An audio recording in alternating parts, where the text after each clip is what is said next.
Mira, para repasar muy brevemente la tilde, bueno, tenéis aquí, en fin, como introducción, os explico cuál es la diferencia entre acento y tilde, porque aunque muchas veces los utilicemos como sinónimos, en realidad no son sinónimos. Todas las palabras tienen acento, pero no todas las palabras tienen tilde. Si yo digo, por ejemplo, mesa, mesa es una palabra que tiene acento porque tiene una sílaba tónica. Acento significa simplemente que hay una sílaba que tiene más fuerza de voz. Lo que pasa es que no lleva tilde. La tilde sería la rayita esta que colocamos encima de algunas vocales en algunos casos concretos. Por favor, en castellano las tildes son siempre agudas. No hagáis como en catalán, que la ponéis recta, porque como no sabéis si es aguda o grave, ¿sí? Aguda o grave, la ponéis recta y que el profesor interprete, que eso lo hemos hecho todos, yo también lo he hecho, yo también lo he hecho. Entonces, no lo hagáis, en castellano es muy fácil. Si la queréis poner, la ponéis, a la derecha, la ponéis y ya está, aguda y se acabó. Bueno, además de esta tilde que marca la vocal tónica, ahora veremos que en castellano hay una tilde que se llama tilde diacrítica, que es la tilde que ponemos en algunos monosílabos para distinguirlos de otros. Ya está. Reglas generales de la tilde. Ya sabéis que en castellano las palabras se clasifican por la sílaba tónica. Sílaba tónica es la última, las palabras son agudas, y se pone tilde a las palabras agudas que terminan en vocal o vocal más n o vocal más s. Vocal o vocal más n o vocal más s. Todas las combinaciones, no es como en catalán, a, e, u, as, es, is, os, us, y también an, en, in, on, un. Rehén lleva tilde en castellano y Ramón también lleva tilde en castellano. Palabras llanas, estas son las más habituales en castellano. El castellano es una lengua que tiende a la acentuación llana. Las palabras tienen la fuerza de voz en la penúltima sílaba y solamente llevan tilde las palabras llanas cuando no terminan en vocal más n o vocal más s. Esdrújulas son las menos comunes en castellano, son las que llevan la fuerza de voz en la antepenúltima sílaba, es decir, en la tercera empezando por detrás. Máquina, por ejemplo, química, física, llevan tilde todas. Y, bueno, hay algunos que hablan también de palabras sobresdrújulas, pero en realidad, que serían las que llevan la tilde empezando por la cuarta por detrás, pero en realidad no hay ninguna palabra sobresdrújula en castellano. Cuando os pedéis una palabra sobresdrújula, como por ejemplo, póngaselo, en realidad lo que tenéis es un verbo con dos pronombres pegados, pero en realidad son tres palabras. Antes os he hablado de dos palabras que forman una unidad. En el caso de póngaselo tenéis una palabra que son tres unidades. Solamente las palabras sobresdrújulas solamente se dan en esos casos. Un verbo y después pronombres pegados.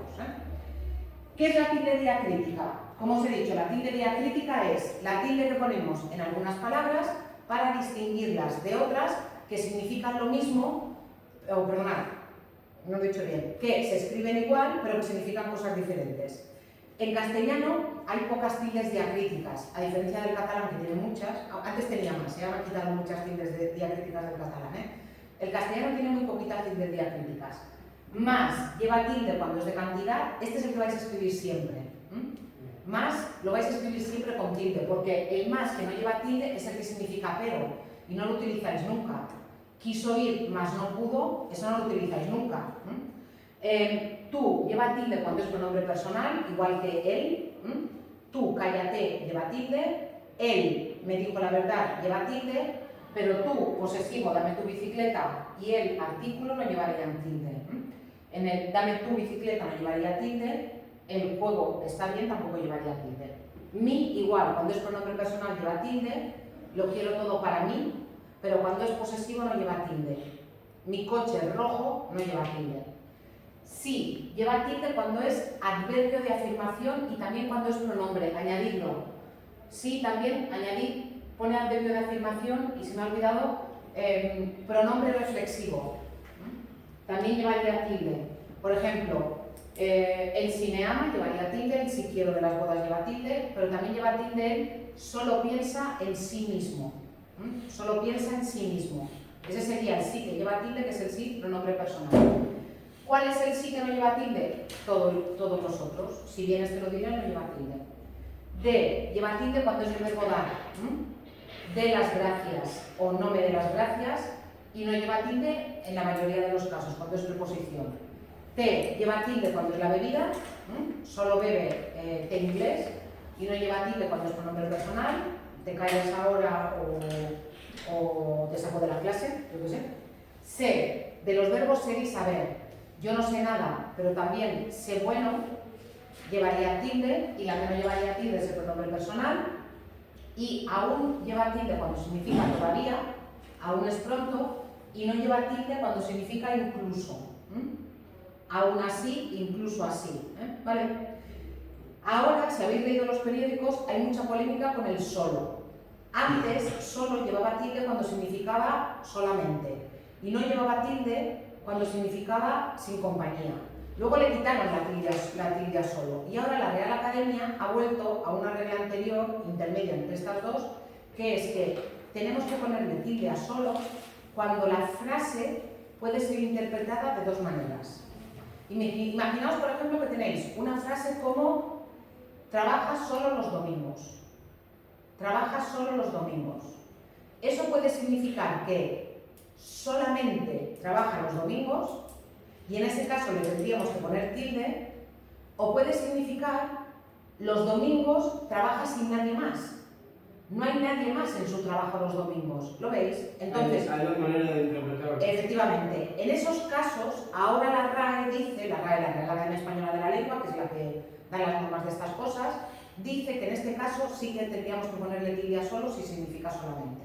¿Vale? Finalmente, tilde diacrítica, por favor, que estas os las dejáis siempre, siempre, siempre, siempre.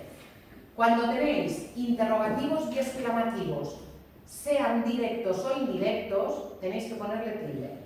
Tenéis que ponerle tilde a dónde, cómo, cuál, cuánto, qué, quién. ¿Sí? Sí. ¿Qué quieres? ¿Cuál es el motivo? ¿Quiénes son estos señores? Pero también cuando es indirecto. ¿Sí? Cuando llegó le preguntaron qué estaba haciendo allí. Aunque no vaya entre signos de interrogación, es una pregunta. Por tanto, le tenéis que poner tilde. ¿Vale? Tenéis también aquí una actividad de refuerzo. Y aparte de la actividad de refuerzo, tenéis muchos ejercicios aquí con autocorrección para practicar. Por tanto, podéis repasar aquellas cuestiones que no os queden claras.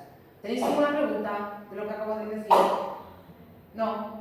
Si no, bueno, podéis consultar a través del aula virtual y todo esto. Va, ¿cómo va a ser el examen? Venga, ¿cómo va a ser el examen? Vamos al modelo de examen para que veáis cómo va a ser más o menos el examen. Sobre todo los que no lo habéis tenido nunca, así os hacéis una idea. Vale, mirad, ¿qué os voy a poner en el examen? Es muy probable que en el examen yo parta de un texto argumentativo. Os dé un texto argumentativo y que sobre este texto argumentativo os haga preguntas, como las que hemos ido haciendo en clase, como en los primeros ejercicios. Ponle un título al texto, haz un resumen del texto, explica la estructura del texto. Os recuerdo que la estructura son las partes. O responde este texto a la estructura más habitual, es decir, tiene introducción con tesis, tiene argumentos y tiene conclusión. Eso es lo que os estaría preguntando. También a lo mejor os pregunto qué tipo de argumentos se utilizan o que localicéis algún conector. Los ejercicios que hemos ido haciendo en clase, que tenéis en el aula virtual, del texto argumentativo. Por tanto, primera pregunta sobre el texto argumentativo, os doy un texto argumentativo para que trabajéis sobre el texto argumentativo. ¿Va? Segunda parte del texto argumentativo. ¿Qué os voy a preguntar? Os voy a pedir que me escribáis un texto argumentativo. Sí. Aquí, por ejemplo, esto es aleatorio, ¿eh? No sé si a alguno más le saldrá esta pregunta, pero aquí aleatoriamente ha salido esta. ¿Cuál es el mejor momento para comprarle un móvil a un niño? ¿Cuál es el mejor momento para comprarle un móvil a un niño? Vuestro texto argumentativo tiene que tener un título, no tiene por qué coincidir con este título. El título podría ser, por ejemplo... el tema os lo daré siempre. El tema os lo daré. Aquí el título podría ser, por ejemplo, ningún niño con móvil, o el tema podría ser, o el título podría ser móviles y niños, cualquier cosa. Un móvil a partir de los 13 años. Bueno, pero eso ya no me lo pongas en el tema, eso ya me lo vas a poner luego, ya sabéis, ¿eh? Y os recuerdo, como va a ser un texto argumentativo, no me vale un párrafo, ¿lo recordáis? Primer párrafo, tema. Mucho se discute últimamente sobre cuál es la edad en la que un niño tiene que tener un móvil. Ya he planteado el tema. A continuación, la tesis. ¿Os acordáis? Con un conector del tipo, en mi opinión, desde mi punto de vista, o yo creo que, ¿sí? La mejor edad son los 13 años. Punto. Ya tengo el primer párrafo. Tema, introducción. ¿Qué pongo en el segundo párrafo? Los argumentos. En primer lugar, un niño cuando es muy pequeño no tiene la capacidad ni de cuidar el teléfono móvil, ni de saber que se descarga. En segundo lugar, ¿sí? A partir de los 13 años que tienen más independencia, como a alguien le sale el tema este, se lo estoy clavando, a partir de los 13 años que ya tienen más independencia, es posible que salgan más solos de casa y por tanto van a tener más oportunidades de hacer buen uso del teléfono móvil. Puedo introducir un contraargumento, ¿sí? Algunos dirán que es peligroso utilizar el móvil, pero si el niño ha recibido la suficiente información, va a ser más fácil que sea consciente de los peligros que se encuentran, ¿vale? Segundo párrafo, ya está, es así de fácil. Conclusión, en definitiva, a pesar de que es una cuestión controvertida, de lo que se trata es de valorar el nivel de madurez del niño, porque también que tengan un teléfono móvil hace que toda la familia se sienta más segura. Ya está. ¿Vale? ¿Lo habéis visto? Es así como se construiría el texto argumentativo. Por tanto, primera parte del examen, preguntas a través de un texto argumentativo que yo os doy. Segunda parte del examen, tenéis que escribir un texto argumentativo. Os lo dije el primer día de clase, esta es una asignatura de leer y escribir. Por tanto, tenéis que leer y escribir. ¿Va? Siguiente parte, empezamos con la literatura. Vais a tener preguntas de literatura de dos formas. Vais a tener una pregunta de literatura de respuesta corta, que va a ser tipo test, que va a ser poner una palabra o un par de palabras, por ejemplo, de qué siglo a qué siglo va la Edad Media histórica, o por ejemplo, di una de las características fundamentales de la literatura medieval, o por ejemplo, cita un autor del Mestre de Clerecía, o cuál es la estrofa que utiliza el Mestre de Juglaría, ¿sí? Y ya sabéis que no es ninguna estrofa, el Mestre de Juglaría usa una métrica irregular, ¿eh? Entonces, preguntas cortitas, que van a valer probablemente 1,5 puntos, para que vosotros demostréis que habéis estudiado la teoría, ¿sí? Y después va a haber una pregunta de... aquí no os la he puesto, pensaba que sí que la había puesto aquí. Aquí no, porque aquí las he puesto todas cortas. Os voy a poner una pregunta, porque aquí la he cambiado por el vídeo. Os voy a poner una pregunta, en la que os voy a poner 2 o 3 textos de los que tenéis en el dossier, no os voy a poner ninguno que no tengáis en el dossier, para que me digáis autor, obra, género, época y cualquier característica que vosotros creáis que es importante del fragmento. Os voy a poner, imaginaos, por ejemplo, teníais aquí el fragmento del Cid del León, ¿sí? Entonces, os pongo un fragmento y os voy a preguntar, indica autor, obra, movimiento literario y características fundamentales. ¿Qué me diríais? El texto pertenece al Cantar del Mío Cid, su autor es anónimo, no sabemos quién es el autor, ¿sí? Pertenece al Mestre de Juglaría, fue escrito en el siglo XIII, 12 probablemente 12, ¿sí? Recogido en un manuscrito de más adelante, pero probablemente del 12, y como característica fundamental es un cantar de gesta y está escrito siguiendo una métrica irregular. Y con eso ya tendríais el punto o el 1,5 puntos. De eso os pondré 3 o 4 textos para que elijáis. Y solamente serán textos que tengáis en los apuntes. Dime. ¿Y nosotros cómo vamos a ver eso? En plan, está en el libro. Claro, Memorizar todo. No, memorizar todo no. Solo hay 3 o 4. O sea, solo hay 3 o 4 textos. Si se los pone todos, Textos me parece que tenéis el del poema del Mío Cid, tenéis el de Berceo, el de Juan Ruiz, el de Pitas Payas, lo del corderito. Tenéis el de la Celestina, el de la Celestina, sí, este. Este es el de Pita Espallas, el de la Celestina y el de...